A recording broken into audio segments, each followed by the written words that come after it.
Now we're going to whisk all of the spices and sugar mixed together. You can see how there's a few little lumps there. We really want to try and get those worked out so that when someone bites down on that delicious pumpkin bread, that they don't get a big bite of solid spice. Really work that in. Really try and get those little balls in there.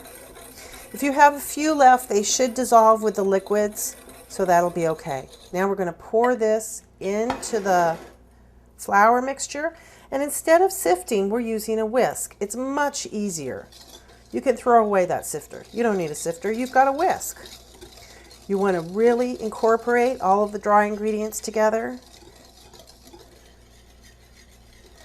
Make sure that they're really mixed well because your whisk is acting as a sifter. So you don't want to do it a couple times. You want to really work it so that it's all together.